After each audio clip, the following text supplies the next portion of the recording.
Hi students, myself Lokesh, welcome to chemistry classes. हम पढ़ रहे हैं एमएससी फाइनल ईयर की हेटेरोकेमिस्ट्री और हेटेरोकेमिस्ट्री के अंदर हमारा टॉपिक चल रहा है रूल्स टू डिटरमाइन हेटेरोसाइकल्स, अर्थात इसके अंदर हम पढ़ रहे हैं rules to determine name of fused heterocycles, अर्थात जो फ्यूज्ड हेटेरोसाइकल्स होते हैं उनको डिटरमाइन करने के लिए कौन कौन से नियम होते हैं वो काम में लेते हैं, इन सब का यहाँ पर हम चर्चा करेंगे। किस आधार पर जो फ्यूज्ड हेटेरोसाइक्लिक जो रिंग होती है वो फ्यूज्ड हेटेरोसाइक्लिक रिंग के अंदर हम बेस रिंग किसको मानते हैं, अटैच रिंग किसको मानते हैं और किस आधार पर परफिक्स और सफिक्स काम में लेते हैं, परफिक्स और सफिक्स को कैसे काम में लेते हैं, ठीक है। सब्स्टिट्यूएंट होता है उसको कैसे लिखते हैं। तो इसके अंदर हम ये इन सब के लिए इसका जो हेटेरोसाइक्लिक जो फ्यूज्ड हेटेरोसाइकल्स कंपाउंड होते हैं उनके नोमेनक्लेचर के लिए कौन कौन से जो नियम होते हैं या उनका जो सिस्टम होता है वो कैसा होता है, किस आधार पर उनको हम यहाँ पर काम में लेते हैं, इन सब की यहाँ पर चर्चा करेंगे। देखो टॉपिक है हमारा टॉपिक है rules to determine name of fused heterocycles. देखो फ्यूज्ड हेटेरोसाइकल्स होते हैं उनको डिटरमाइन करने के लिए कौन कौन से नियम हैं, इन सब की यहाँ पर हम चर्चा करेंगे। इससे पहले की क्लास के अंदर भी हम इन सब की चर्चा कर चुके हैं, आगे रूल्स चल रहा था वहाँ तक हम चर्चा कर रहे थे। देखो first of all numbering of overall positions is determined, then following arrangement of prefix and suffix is used. First of all, सबसे पहले numbering of overall positions is determined। सबसे पहले जो फ्यूज्ड हेटेरोसाइक्लिक जो कंपाउंड होता है उसके अंदर हम ओवरऑल पोजीशंस डिटरमाइन करते हैं, अर्थात उनको हम नंबरिंग देते हैं कि कौन सी, जब कोई भी कंपाउंड होता है उसको हम नंबरिंग फिक्स करते हैं। नंबरिंग देने के नियम थे वो पहले हम डिसाइड कर चुके हैं, पहले हम देख चुके हैं उसके अंदर कि किस आधार पर हम नंबरिंग देते हैं, ठीक है। तो सबसे पहले हम उनको नंबरिंग करते हैं और उनको डिटरमाइन करते हैं, ठीक है, अरेंजमेंट के आधार पर, ठीक है। अब देखो जो भी ओवरऑल पोजीशंस होती है उनको हम डिटरमाइन करते हैं, देन तब following arrangement of prefix and suffix is use. उसके बाद में जो अरेंजमेंट है हम देखेंगे किस तरीके से जो अरेंजमेंट है उसके आधार पर परफिक्स और सफिक्स को क्या करते हैं, यूज करते हैं, अर्थात काम में लेते हैं। देखो नंबरिंग ऑफ ओवरऑल पोजीशन, जो नंबरिंग ऑफ ओवरऑल पोजीशन होती है वो क्या होती है, इधर देखो हम इसकी बात करते हैं। नंबरिंग ऑफ ओवरऑल पोजीशन, सबसे पहले नेम ऑफ सब्स्टिट्यूएंट, किसका नेम देते हैं, सब्स्टिट्यूएंट का नाम लिखते हैं, ठीक है। सबसे पहले नेम ऑफ सब्स्टिट्यूएंट का क्या करते हैं, नाम लिखते हैं, ठीक है। नेम ऑफ सब्स्टिट्यूएंट, ठीक है। उसके बाद नेम ऑफ अटैच्ड कंपोनेंट, जो अटैच्ड कंपोनेंट होता है उसका नाम लिखते हैं। किसका नाम लिखते हैं, जो भी अटैच्ड कंपोनेंट होता है उसका नाम यहाँ पर हम लिखते हैं, ठीक है। इसके अंदर name of attached component number 2 की बात करते हैं, ठीक है। अब देखो नेम ऑफ अटैच्ड कंपोनेंट होता है उसका इंडिविजुअल नंबरिंग के द्वारा उसका हम नेम लिखते हैं विद इंडिविजुअल नंबरिंग। इंडिविजुअल जो नंबरिंग होती है उसके आधार पर हम क्या लिखते हैं, अटैचमेंट जो कंपोनेंट होता है उसका नाम लिखते हैं, ठीक है। अब देखो इसके अंदर यदि हम चर्चा करें इंडिविजुअल जो नंबरिंग होती है उसके अंदर यदि हम चर्चा करते हैं तो देखो इसके अंदर जो टर्मिनल ई होता है उसको तो हम हटा देते हैं और उसकी जगह क्या लगा देते हैं, ओ लगा देते हैं। कैसे, terminal E of name of attached component is replaced by O, अर्थात टर्मिनल ई का रिप्लेसमेंट कर देते हैं या रिप्लेस कर देते हैं इसको किससे, ओ से रिप्लेस्ड कर देते हैं। कैसे? फॉर एग्जांपल पायरिजीन, ठीक है, पायरिजीन नाम है, देखो पायरिजीन, ई की जगह क्या आ गया, ओ आ गया, ठीक है। इसी प्रकार पायरेजोल, एल ई, तो ये क्या आ गया, पायरेजेल, ठीक है, पायरेजोल। नेक्स्ट देखो थायाजोल, थायाजोल है, ई है, ई की जगह क्या आ जाएगा, ओ, थायाजोल, क्या आ गया, थायाजोल।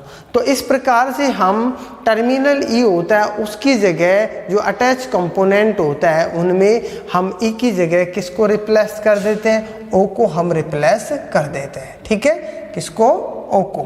नेक्स्ट देखो हम इसके अंदर आगे देखेंगे, उसके बाद में देखो, उसके बाद में लिखते हैं साइट ऑफ अटैचमेंट। अटैचमेंट होती है उसकी साइट को लिखते हैं।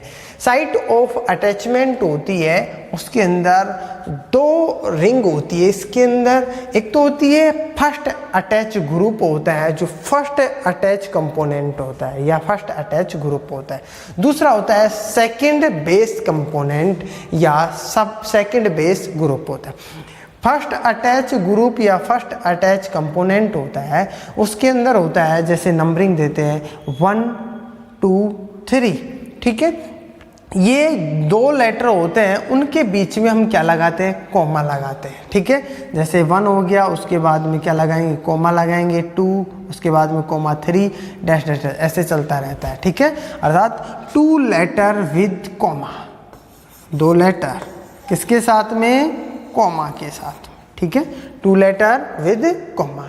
Next number 2 second base component. जो सेकंड बेस कंपोनेंट होता है उसके अंदर देखो हम बेस कंपोनेंट के अंदर नंबरिंग देते हैं, तो हम 1 2 पोजीशन देंगे उसे हम ए से डिनोटेड करेंगे, 2 3 पोजीशन देंगे उसे हम बी से डिनोटेड करेंगे, 3 4 पोजीशन देंगे उसे हम सी से डिनोटेड करेंगे।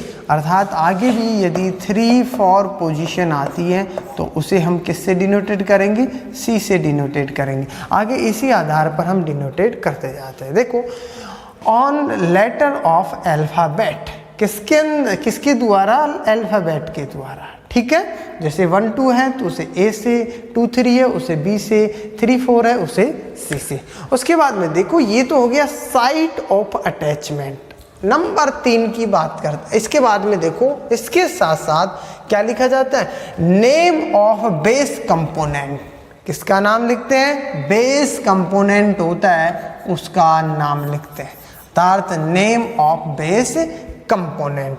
नेम ऑफ बेस कंपोनेंट अर्थात बेस कंपोनेंट होता है उसका नाम लिखते हैं।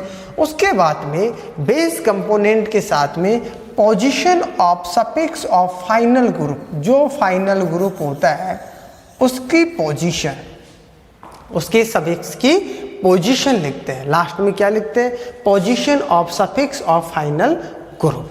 तो ये हमने देखा है कि हम जो फ्यूज्ड हेटेरोसाइक्लिक जो कंपाउंड होते हैं उनको डिटरमाइन करने के लिए इस आधार पर इस प्रकार से इन रूल, जो भी ये रूल्स होते हैं इनको काम में लेते हैं। अर्थात इसी आधार पर हम क्या करते हैं, उनको डिटरमाइन करते हैं, ठीक है, इसी आधार पर डिटरमाइन करते हैं। नेक्स्ट देखो इसके अंदर यदि हम चर्चा करें तो ये हम एग्जाम्पल ले चुके थे किस आधार पर ई की जगह हम ओ को रिप्लेसमेंट करते हैं। नेक्स्ट इसके अंदर हम बात करेंगे कुछ एक्सेप्शनल केस होते हैं और वो जो एक्सेप्शनल केस होते हैं उनमें हम ई की जगह ओ को रिप्लेस नहीं करते, ठीक है। जो भी फ्यूज्ड हेटेरोसाइकल्स होते हैं उनके अंदर ई होता है, ई की जगह ओ को रिप्लेस नहीं करते, ठीक है। देखो कैसे, उनका अलग से नाम आता है, अर्थात उसका नॉमेनक्लेचर होता है या फिर उनको नाम दिया जाता है अटैच कंपोनेंट का, वो अलग से होता है, एक अलग तरीके से होता है। जैसे exceptional case of attach component कैसे, थायोफिन है, ये क्या है, थायोफिन, थायोफिन है, इसका नाम होता है, इसका नाम जब हम काम में लेते हैं नॉमेनक्लेचर के अंदर थीनो, ठीक है। उसके बाद में देखो फ्यूरेन है, फ्यूरेन का नाम लिखते हैं तो फ्यूरो। उसके बाद में पायरिडीन है तो इसका नाम पायरिडो, और क्यूनोलिन है तो इसका नाम क्यूनियो। और उसके बाद में आइसोक्यूनोलिन है तो इसका नाम लिखेंगे आइसोक्यूनो। नेक्स्ट इमिडेजोल है तो इसका नाम लिखते हैं तो क्या आएगा, इमिडेजो। क्या आएगा, इमिडेजो। तो ये है एक्सेप्शनल केस है कुछ जो कि अटैच जो कंपोनेंट होते हैं उनके अंदर हम इनको, ये जो आते हैं तो इनका नाम हम ये लिखते हैं, इस आधार पर हम इनको काम में लेते हैं। तो ये आज का टॉपिक था, जो फ्यूज्ड हेटेरोसाइक्लिक कंपाउंड होते हैं उनको डिटरमाइन करने के लिए कौन कौन से जो नियम होते हैं उन सबको हम काम में लेते हैं और किस आधार पर हम कैसे हम काम में लेते हैं। तो इन सब की हमने यहाँ से चर्चा की है। नंबर 1 इसके अंदर हमने देखा है कि इसके अंदर देखा है सफिक्स, और सफिक्स को किस आधार पर काम में लेते हैं, परफिक्स को किस आधार पर हम अरेंजमेंट करते हैं, और उनको जो नंबरिंग होती है वो पोजीशन, उनकी जो नंबरिंग के आधार पर उनको हम पोजीशन डिसाइड करते हैं। ठीक है, 1 2 3 4 ऐसे देते हैं। उसके बाद में नंबर 2 पर हमने ये इसके नियम देखे हैं, एक चार्ट के द्वारा इनके नियम देखे हैं। कुछ हमने इसके एग्जाम्पल देखे हैं कि किस आधार पर हम रिप्लेसमेंट करते हैं इनका, ठीक है, किस आधार पर रिमूव करते हैं, ये हमने एग्जाम्पल देखे। और कुछ हमने यहाँ पर एक्सेप्शनल केस देखे हैं कि कौन कौन से एक्सेप्शनल केस होते हैं जो कि अटैच कंपोनेंट होता है उसके अंदर हम जो पहले हमने जो नियम देखे थे उसको ये फॉलो नहीं करते, ये एक्सेप्शनल केस। ठीक है, इनका जो नाम होता है एक अलग ही नाम होता है जिनको हम अटैच कंपोनेंट के अंदर काम में लेते हैं जब हम नोमेनक्लेचर करते हैं। तो ये हमने देखा है, यहाँ पर इस टॉपिक की चर्चा की है। नेक्स्ट टॉपिक की बात करते हैं नेक्स्ट क्लास के अंदर। Thank you.